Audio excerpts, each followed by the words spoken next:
4 రాజ్యాలు తిరిగి వేసాయిపోయాని ఇప్పుడు చిన్నవాడి కళ్యాణం ఏ విధంగా జరిపించాలా అని చెప్పి కుక్కి మంచంలో కూర్చుని బాధపడుతూ ఉన్నాడట. అలా బాధపడుతూ ఉన్న కృష్ణయ్య ఎవరిస్తారయ్యా? ఇంకెవరి నాయన తన భార్య ఎక్కమ్మ చూసి, నాదా ఏమిటయ్యా ఆ విధంగా బాధపడుతూ ఉన్నావన్నదట. ఆ మాటలు విన్నటువంటి కృష్ణయ్య, ఏమే ఎక్కమ్మ అల్లో తల్లో పడి పెద్దవాడి కళ్యాణం జరిపించాము కదా, చిన్నవాడి కళ్యాణం ఏ విధంగా జరిపించాలా అని ఆలోచిస్తూ ఉన్నాను. ఏమిటి ఎక్కమ్మా? ఏమిటి అడిగిన నగరంలో అవును మా అన్నయ్య గారు ఉన్నారు కదా, నా బామ్మర్దే కదా. అవును కదా, అవును వారికి ఆ శ్రీనివాసుడు వరారా లేక లేక లేక లేక లేక లేక ఆడవాళ్ళ చెప్పించింది. అయితే ఆమె పెరిగి పెద్దదై ఈనాడు పెళ్లిడికి వచ్చింది. అవునవునవును కాబట్టి నా మాట కాదనుకుంటా, నీ మాట కాదనుకుంటా ఎద్దు నీతున్నని బండి కట్టండి. మనం వెళ్ళి మా అన్నయ్య గారిని అడిగి నా మేర కూడలి నీ మీద కూడలి మన ఇంటి కూడలు చేసుకుందామండి. ఆశక కూడా ఒక అర్థనే ఉండాలి.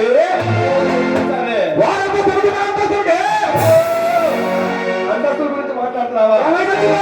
నువ్వు చేసుకోక ముందు మాకు పెద్ద పెద్ద భవనాలు ఉన్నాయి, ఆస్తులు అపాస్తులు అన్ని ఉన్నాయి. నీకు చేసుకున్నాక ఏమైంది? ఇగో ఎత్తి చిరిగిపోయిన బట్టలు మరొకటి కాసుకోవటం, నమ్ముకోవటం. ఏమంటావు?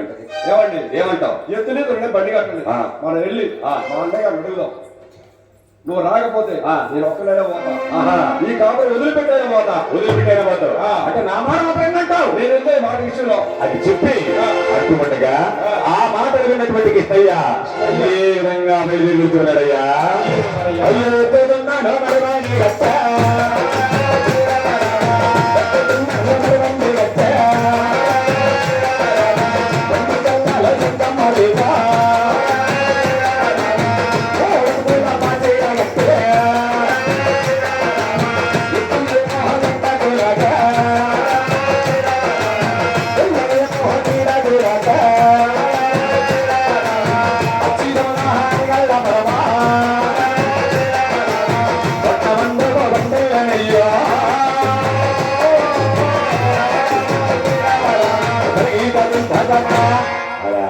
నగరపట్నం అందుకు పట్టి చేరుకున్నదట.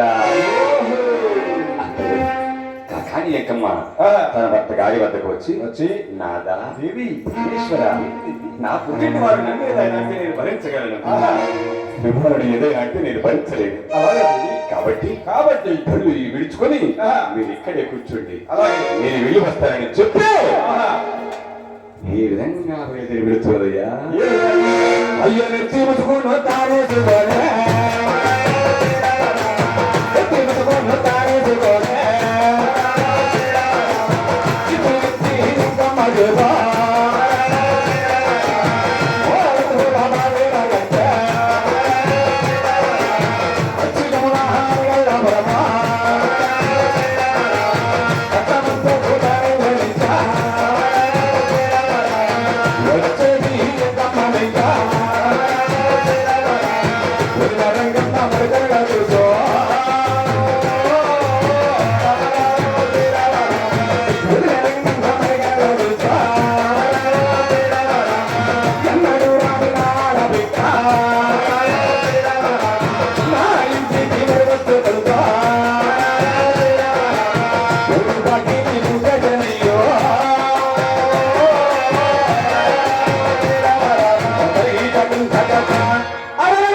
కళ్యాణం చేసి పంపించామే. ఏనాడు వచ్చింది కాదు, ఏనాడు పోయింది కాదు. అసలు ఈనాడు ఎందుకు వస్తుంది? నేను కనుక ఎదురు వెళ్ళి పలకరించాలంటే చీరని నగాన్ని పెట్టి పంపించాలి. ఎందుకు వచ్చిన సోఫా అని చెప్పి తూర్పు వాకిలి మూసివేసిందట. అది చూసినటువంటి ఎంకమ్మ అరే నా వదిన నన్ను చూడలా, నా వదిన నన్ను కానలా అని చెప్పి పరమట వాకిలి వైపుకు వెళ్ళిందట. అంతలోని పరమట వాకిలి కూడా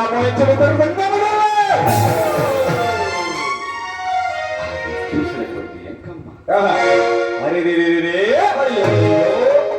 తూర్పు వాకిలికి వెళితే నా వదిన నన్ను చూడలేదనుకున్నాను. నా వదినది ఏదో కావాలని చేస్తున్నా ఆహా.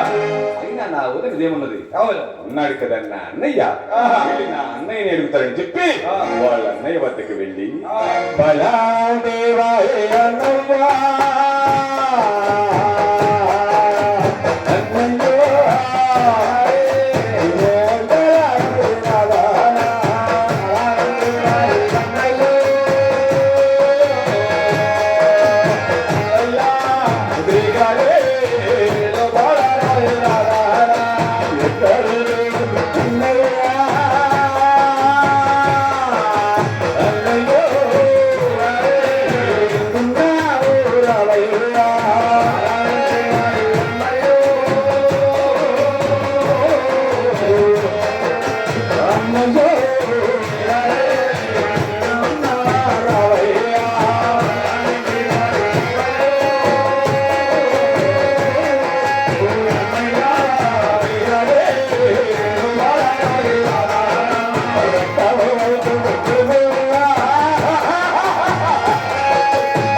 అన్నయ్య అన్నయ్య అంటూ ఆర్తనాదం చేస్తున్నదట.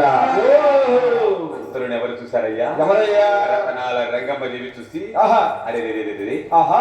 నా వదిన దేనికి వచ్చిందో ఎవరు ఏమి పని మీద వచ్చిందో వెళ్ళి ఆహా. కనుక్కుందామని చెప్పి చెప్పి తన వంటకు వెళ్ళి ఆ.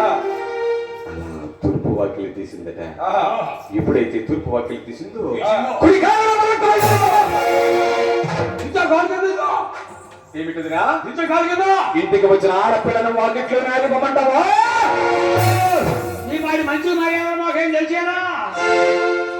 చూడమ్మా ఎంకమ్మా, నువ్వు వచ్చిన పని ఏంటో చెప్పి కాళ్ళు ఆడబెట్టి అప్పుడు మర్యాదగా ఉండి జరగలేవు. నేను అడిగే పని లేకుండా నా వదిలేన పెరుగుతుందా? అవును. అది చెప్పి తన వదిలితో ఏమంటున్నదయ్యా?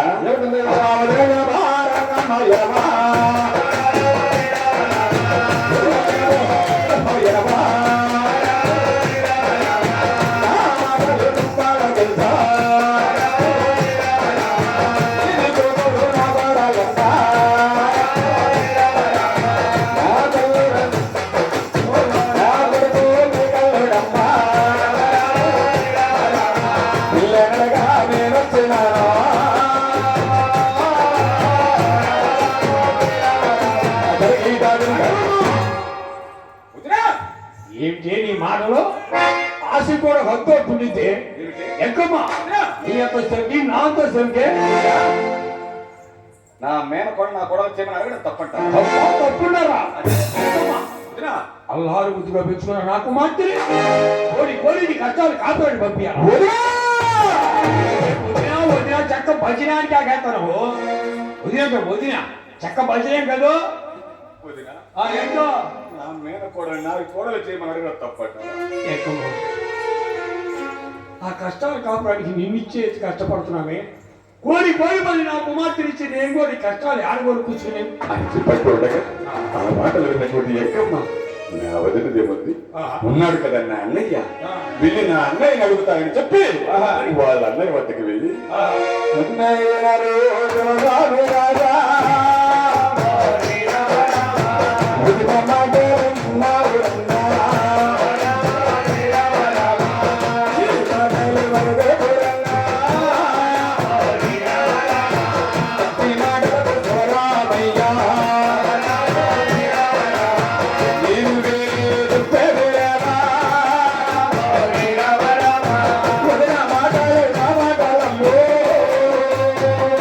Hare Rama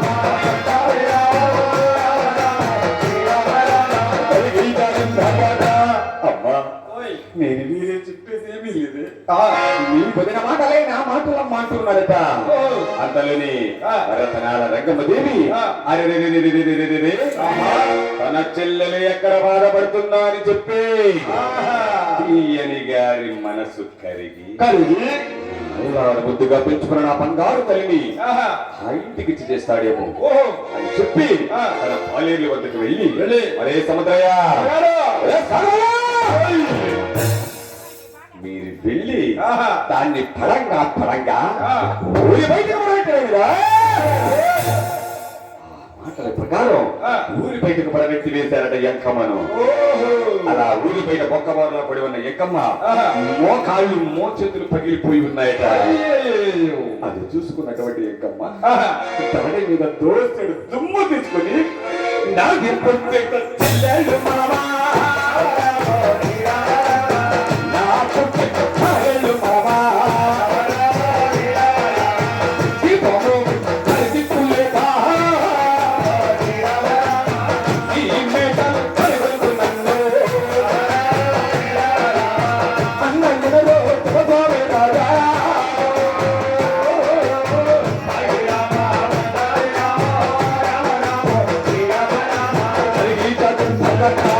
నా పుట్టిక చెల్లెలు మనవా, నా పుట్టిక మనవా, నీ ఎంత దిక్కు లేక నీ మేడాన్ని అని దుమ్మిస్తి పూస్తున్నది. అది చూసినటువంటి రతనాల రంగమ్మదేవి అంతలోని అది చూసినటువంటి అది చూసినటువంటి బంగారు లక్ష్మీ దుర్గమ్మ ఈమెవరు కానీ నా ఇంటి మీద దుమ్మెత్తి పోస్తున్నది అని చెప్పి ఆ కాణి ఎంకమ్మ దగ్గరికి వచ్చి అమ్మా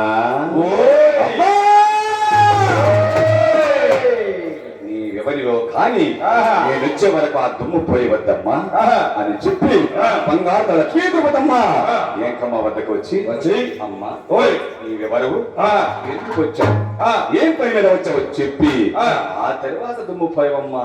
చూడమ్మా, నేను ఎవరిలో తెలియాలంటే ముందు ఈ భవనానికి నాకున్న సంబంధం ఏంటో నీకు తెలియాలి. చెప్పమ్మా. చూడమ్మా, ఈ భవనాలు యజమాని అంటే ఎవరు అనుకున్నా? ఎవరమ్మా? వల్ల శివరామయ్య అనగా పోయానన్న తోడ పుట్టిన అన్నయ్య అమ్మ. అంటే చిప్పినెత్తి ఎంకమ్మ నేనేనమ్మా. 3 అప్పుగా పాచారంట నువ్వేనా? ఇక 3 అప్పులు అప్పవుతానా? అమ్మా, ఈ భవనాల యజమానం గారు చూడమ్మా, అదేనమ్మా వల్లా శివరామయ్య గారు, స్వయాన మా నాన్నగారమ్మా.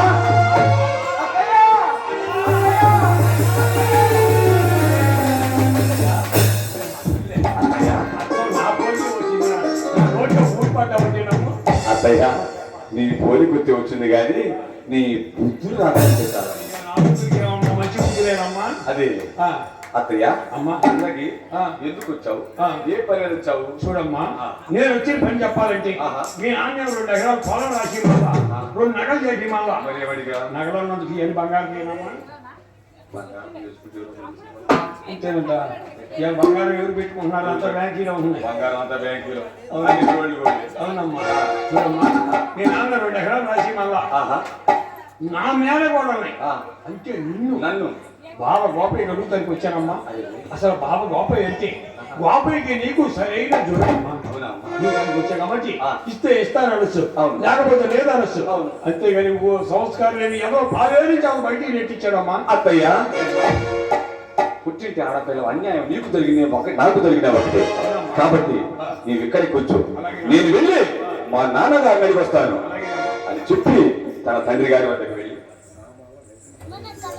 అమ్మవారి భక్తులు నామాల వెంకట హనుమంతు గారు అమ్మవారి కథా కాలక్షేపంలో భాగంగా 101 రూపాయల కానుక సమర్పించున్నారు. వారిని వారి కుటుంబాన్ని బంగారు లక్ష్మీనరసింహ గోపాల స్వామి అష్టైశ్వర్య భోగ భాగ్యతలు సంపాదించి కాల్చి కాపాడాలని కోరుచున్నాం. నాన్నగారు, నన్ను ఎవరికి ఇచ్చి కళ్యాణం చేద్దాం అనుకున్నారు? కోటీశ్వరుడికి చేద్దాం అనుకుంటారమ్మా. ఆ కోట్లన్నీ అంతరించిపోతే మన ఆస్తి ఉంది కదా, అది కూడా పోతే చేయగలిగిందే ఉందమ్మా. కాబట్టి మనకి ఆస్తి లేకపోయినా బావగారికి ఉంది కదా, అంతేనంటావు? నాన్నగారు, నన్ను బావగారికి ఇచ్చి కళ్యాణం జరిపించండి, లేదంటే ఇలా కన్యగానే మిగిలిపోతాను. ఆ మాటలు విన్నటువంటి కొల్లా శివరామయ్య గారు 12 మంది వేద బ్రాహ్మణులు పిలిపించి అయ్యా వేద పండితులారా కుడి ఎడమ పంచాంగాలు చూసి అమ్మాయి పేరిట గోపయ్య పేరిట లెక్క పచ్చగలు రాయిందయ్యా అన్నారట. ఆ మాట ప్రకారం 12 మంది వేద బ్రాహ్మణులు కూడా కుడి ఎడమ పంచాంగాలు చూసి అయ్యా శివరామయ్య గారు ఏమిటయ్యా అమ్మాయి పుట్టింది శుక్రవారం, అమ్మాయికి పేరు పెట్టింది శుక్రవారం, అమ్మాయికి మొక్కుబడి తీర్చింది శుక్రవారం, అలాగే అమ్మాయి కళ్యాణం కూడా శుక్రవారమే వస్తుందండి శివరామయ్య గారు. మాఘ మాసం శుక్రవారం శుద్ధ పౌర్ణమి నాడు దివ్యమైన ముహూర్తం ఉందండి అన్నారట. మాటలు ఎవరు విన్నారయ్యా? ఎవరయ్యా? ఎవరి నాయన ఎంకమ్మ కృష్ణయ్య విని పరమానంద భరితులై సంబంధం ఖాయం చేసుకుని తిరుగంచుకుడు వస్తూ ఉన్నారట.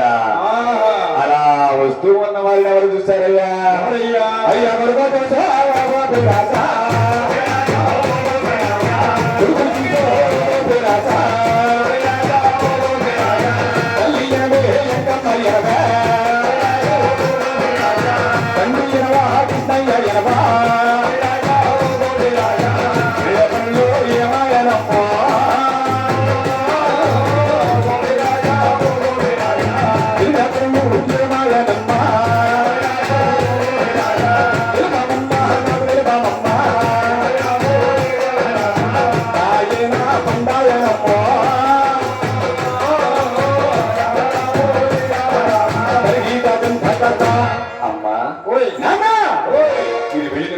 ఏమైంది నాన్న?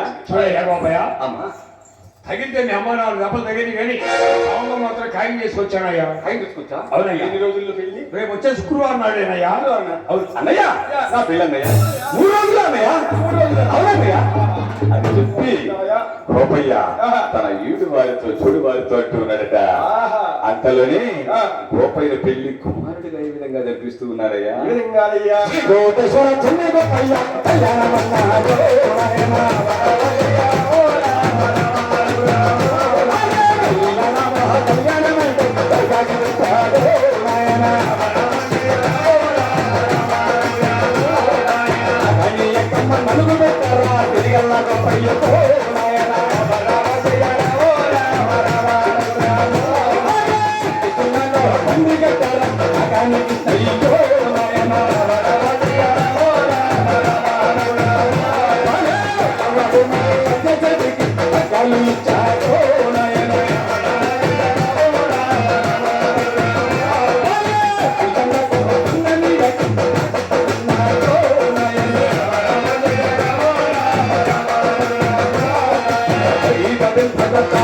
అలా ఎద్దు ఎండకు లాగుతూ నీడకు లాగుతూ అల్లు సర్లు అదికెళ్ళ నగరం పట్నం అంటూ బండి చేరుకున్నట. అంతలోనే ఎద్దులుతున్న బండి కట్టుకుని వస్తున్న గోపయ్యను చూసి అమ్మలక్కలందరూ ఏమనుకుంటూ ఉన్నారయ్యా?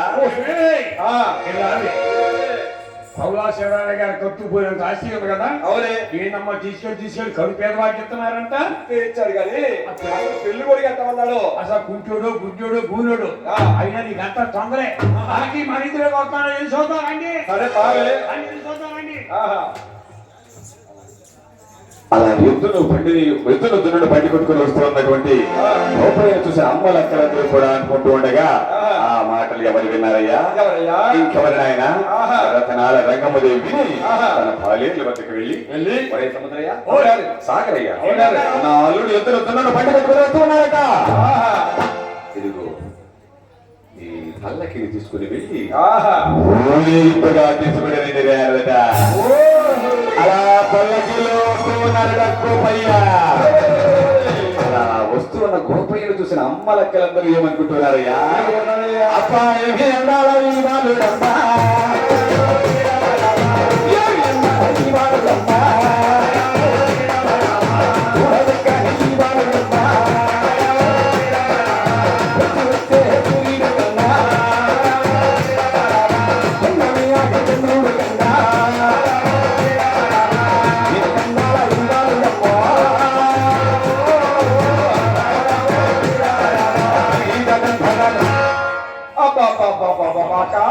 ఓయ్ అసలు ఆ పెళ్లి కొడుకు ఉన్నాడే అమ్మ అసలు ఏం అందమైన అమ్మాయి నా గాడు రెండోసారి మూడోసారి పెళ్లి కాకపోతున్నాక లటక్క నాలుగోసారి చేస్తున్నాక అమ్ము దీని కళ్ళని పెళ్లి కొడుకునే పడ్డాయి అలా అమ్మలక్కలు అడిగిన మాట ఆ నోట ఈ నోట పడి రతనాల రంగం వచ్చి వినపడ్డాయట. ఓహో ఆ మాటలు వినటువంటి రంగమ్మదేవి ఆహా నా అల్లుడు అంతందగాడా ఆహా అని చెప్పి వార ముసుగల పట్టుకు తీసి అల్లుడన్నాడు ఆ కలుసా అల్లుడన్నాడు ఆ కలుసా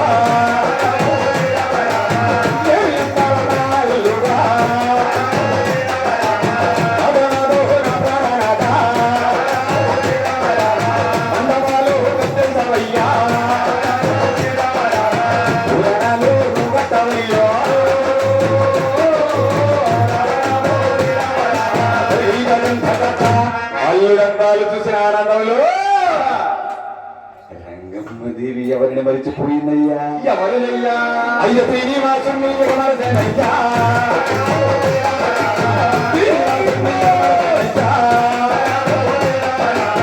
అల్లుడన్నాడు ఆ తెలుసా శ్రీనివాసుని మరదనయ్యా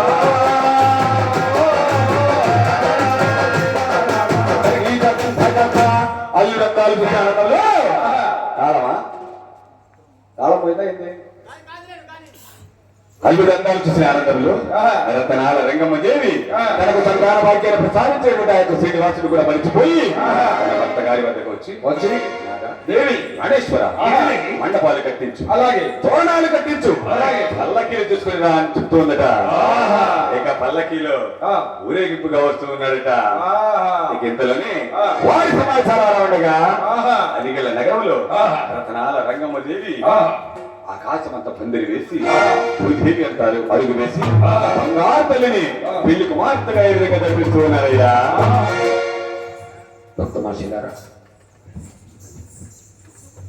మరి ఒక 2 నిమిషాలు